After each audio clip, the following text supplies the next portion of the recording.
Honda City Hatchback RS. Ini mobil yang ramai banget dibicarain karena dia punya beban yang berat ya. Sejak kelahiran di Indonesia menggantikan Honda Jazz, sang suksesor nih ya. Nah makanya gue juga penasaran banget untuk nyobain performanya, rasa handlingnya, konsumsi bahan bakar, bahkan akomodasinya, apakah benar-benar bisa menggantikan nama besar Honda Jazz. Saksikan terus videonya.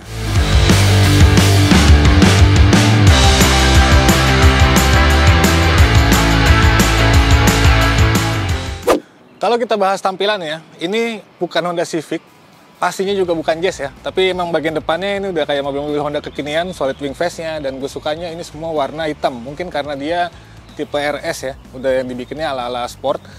Ini lebih aerodinamis, lebih membulat ketimbang Honda Jazz yang memang cenderung tajam-tajam gitu ya. Nah, tapi secara dimensi, ini sebenarnya lebih panjang dan lebih lebar daripada Honda Jazz, walaupun dia memang jadi lebih ceper, tapi itu bakal berefek nanti ketika dicoba.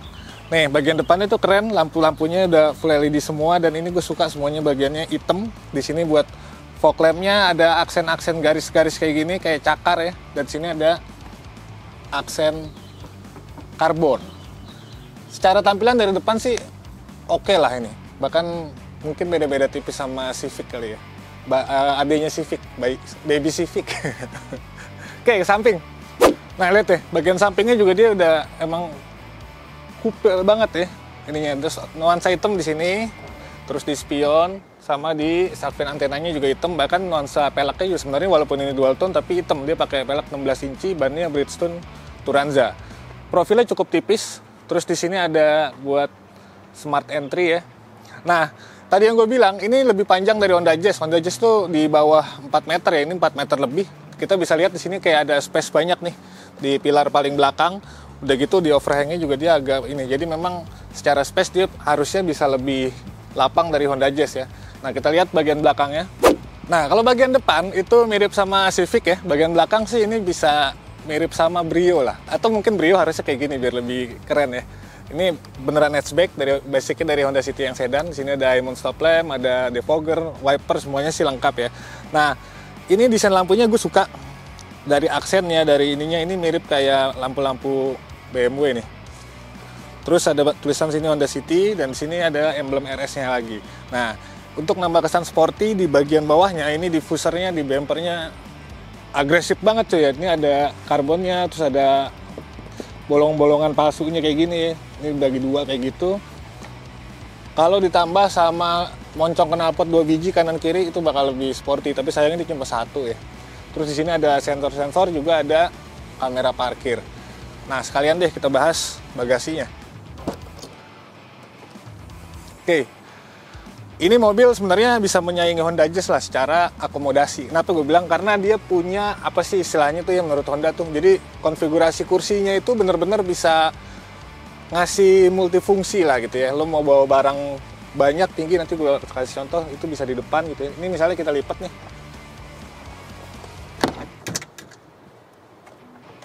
Tuh. Dari atas dari luar yang kesannya dia pendek segala macam, tapi dia punya lantai yang rata kalau kursi belakangnya dilipat. Ini asik banget buat bawa-bawa barang. Bahkan kalau misalnya pengen lebih panjang lagi, misalnya bawa papan surfing kali ya, atau bawa apa ya, bawa paralon. Itu jok depannya pun bisa direbahin. Jadi beneran barang tuh bisa sampai ke sana. Nah kalau lo mau bawa barang-barang yang tinggi tadi, ini jok tengahnya bisa dilipat ke belakang kayak gitu. Jadi di bawah tuh ada lantai yang rata, punya space yang tinggi. Misalnya lo bawa pot atau bawa lemari kali ya ke dalam sini. Intinya secara akomodasi ini tetap bisa mengimbangi apa yang udah ditawarin sama Honda Jazz. Oke, nah masuk ke bagian dalamnya, ini kita juga bakal menemukan satu nuansa yang sporty seperti halnya di bagian luar. Ini sih gue suka ya. Jauh lebih modern ketimbang nuansa kabinnya Honda Jazz. Pertama, setirnya gue suka banget. Ini kulit, ada jahitan merahnya, terus di sini tombol-tombolnya semua tuh dirancang niat gitu ya, baik secara desain maupun fungsi. Di sini ada buat cruise control, di sini ada buat pengaturan entertainment. Nah, udah gitu ada pedal shift. Walaupun dia transmisinya CVT, tapi tetap ada pedal shift. Rasanya gimana? Nanti gue ceritain deh. Asik pokoknya. Di sini tuas-tuas ya, standar semua, buat wiper, buat sen, buat lampu dan lain-lain. Ada start stop engine di bagian kanan, terus ada sensor parkir dan juga stability control. Nah, setirnya pun juga dia udah tilt dan teleskopik nih. Jadi buat ergonomis bakal lebih asik. Nah, ini buat pengaturan MID, di sini ada tombol juga nih, khas juga nih. Mungkin kalau di luar negeri ini buat start stop engine kali ya. Oke, nah terus desain dashboardnya ya, secara material dia semuanya memang masih plastik. Jadi belum ada yang spesial dari segi spesifikasi materialnya. Tapi memang nggak begitu kelihatan murahan sih, enggak lah. Ini pun yang gue pikir kayak kulit, tapi ternyata aksen doang dan ini tetap plastik. Tapi gue suka sama desain-desain sirkulasi AC-nya yang dibikin ini niat banget. Ininya kayak gini, jarang-jarang yang biasanya ala kadarnya, tapi ini dibikin lebih cakep. Dia mengapit layar yang udah lumayan gede juga nih di sini, dan dia bisa banyak hal ya. Ada aplikasinya juga, terus kalau di setting-setting bisa Bluetooth standar sih. Intinya ini di operasi ini juga tuh cukup responsif, enak sih ya ininya. Kamera belakang semua juga bisa disetting di sini, bahkan dia masih ada menyisakan tombol fisik di bagian kanan. Nah, masuk ke bagian bawah, di sini AC-nya udah digital, walaupun Honda masih pakai knob-knob kayak gini, ada aksen merahnya, illumination nyala. Ini mungkin biar ada kesan sporty sebenarnya ya. Kalau misalnya yang lain kan polos aja gitu ya, nggak ada fisiknya. Di bagian bawah ada 3 soket nih, USB 2 biji, sama satu lagi converter, dan ada tempat penyimpanan terbuka. Ini biasanya mungkin buat naruh handphone kali, asik nih. Sayangnya nggak ada ini ya, nggak ada wireless charging. Kalau ada tuh bakal cakep. Di sini ada 2 tempat penyimpanan, ada tempat penyimpanan lagi di sini kecil. Nah, ini transmisinya CVT, tapi dia juga punya artificial 7 speed ya, 7 speed sih kalau kemarin gue coba ya, 7 speed. Nah, ini ada tombol icon sini. Terus sayangnya lagi ini masih pakai tuas. Ekspektasi gue sih harusnya udah yang di towel-towel doang tuh, udah elektrik ya. Ini ada tempat penyimpanan sini. Oke, dan sekarang kita bahas joknya yang juga didesain sporty, baik dari sisi duduknya maupun dari rasanya dan tekstur apa namanya ya, motif ya. Jadi ini ada aksen merahnya, di sini juga ada aksen-aksen kayak gini. Bahannya sih ini sweat nih kalau nggak salah, ini bukan kulit. Tapi enak didudukinnya. Joknya tuh kayak apa ya? Bahasanya tuh gimana ya? Tebel. Terus gimana sih ini ngomonginnya ya? Pokoknya punggung lo tuh enak lah gitu kan, nggak cuma sekedar empuk doang gitu. Joknya bener-bener bisa mensuplai atau memeluk punggung dengan baik. Nah, kalau ada yang soft touch-nya ini di bagian sini, ini oke lah penempatannya. Jadi buat senderan tangan kita nggak pegel gitu. Walaupun di sini di door trimnya ini juga biasa banget, malah sama aja kayak Honda Mobilio, Honda Brio nih kali ya di sininya. Ini juga ada bagian soft touch-nya, dan sini dia belum soft opening tapi oke. Gue nggak menemukan apar ya, biasanya kan ditaruh di sini nih. Tapi harusnya sih mobil-mobil baru sekarang udah pakai apar, tapi nanti kita coba cari deh, ada kali ya. Di sini ada tweeter, ada speaker di bagian bawahnya, terus airbag sini ya. Dan bagian atas itu hitam. Ini makanya mobil memang udah sporty banget, udah nggak mikirin nuansa lega kan, biasanya dipakein warna beige yang cerah itu supaya kelihatan luas gitu. Ini sih kayaknya nggak perlu gitu. Dinikmatin aja. Gue sih suka untuk bagian depannya. Coba kita cobain duduk di belakang. Oke, gak sia-sia kalau ini adalah sebuah hatchback yang panjang. Lo lihat men, gile. Ini posisi duduk gue biasanya agak mundur ya. Ini masih luas banget. Sejengkal aja lebih nih. Belum ini masih bisa kaki kolong ini luas ya, ini lega banget. Enak nih duduk belakang ini. Sandaran kepalanya, terus dia juga bisa dirubahin lagi ya. Kita coba lihat ya. Serebah apa? Oh, dia udah mentok. Nah, ini udah cukup lumayan. Ruang kepala oke lah. Tapi kalau lo nyender gini nih sebenarnya pas, enak. Pas-pasan. Tapi maksud gue ini tuh gila lega loh. Enak banget ya. Belum tadi konfigurasinya yang bisa di ini, bahkan yang bagian sini pun bisa nih. Nah, jadi kalau dua-duanya dilipat kayak gini, lo bisa gelar tikar sini atau kasur kali ya kalau lagi istirahat berhenti gitu di tengah jalan. Dan untungnya ini juga lumayan rata gitu. Jadi memang enak banget. Gokil ya, oke lah. Ini makanya akomodasi sama space di dalam kabin itu menurut gue lega ya. Jadi kita leluasa banget. Di sini ada tempat penyimpanan, terus ada 2 power outlet juga nih, 180 watt. Tapi harus pakai converter. Asik, oke. cukup puas gue sama ruang kabinnya yang lega. Nah ini bagian mesinnya cuy. Jadi dia pakai mesin 1500 cc, tetap sama kayak Honda Jazz, tapi udah ada banyak ubahan. Yang pertama, kalau Honda Jazz itu SOHC, ini udah DOHC, dan itu berpengaruh ke powernya yang naik 1 horsepower ya. Tadinya 120 PS di Jazz, di sini jadi 121. Torsinya masih sama 145 Nm, tapi dia bisa dicapai dari putaran mesin yang lebih rendah. Kalau misalnya Honda Jazz itu 4600 ya, ini 4300 udah sampai ke torsi puncak.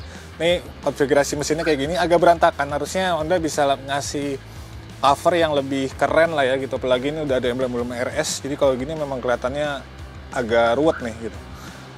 Dan balik lagi tadi mobil ini panjang, jadi sini ada ruang yang lebih kosong gitu ya, makanya asik. Terus peredamnya juga benar-benar dipikirin di bagian sananya. Terus di sini pun ini tebal banget nih peredamnya. Walaupun catnya ini memang nggak sampai ke semuanya kayak gitu. Ini juga ruangnya cukup ini.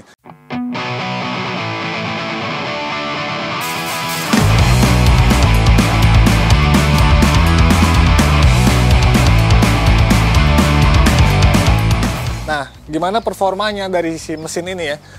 Yang gue rasain gini, jadi Honda City itu seolah punya dua karakter driving yang berbeda secara performa ya gitu. Kalau di posisi normal, di posisi D aja lo taruh gitu ya, dia CVT doang. Ini agak lebih lemot ketimbang Honda Jazz. Mungkin entah faktor bobotnya yang lebih besar gitu, dimensinya yang lebih besar. Tapi gue yakin sih enggak ya. Kenapa? Analisa gue ini mungkin karena Honda memang pengen bikin si City ini lebih nyaman, lebih soft gitu ya, lebih lembut ketika dipakai harian di dalam kota. Nah itu kalau lo pakai D-nya doang. Tapi jangan khawatir, walaupun di kondisi transmisi standar itu lemot, tapi kalau lo mau pecicilan, lo bisa pakai mode S, terus aktifin pedal shift-nya. Itu enak banget.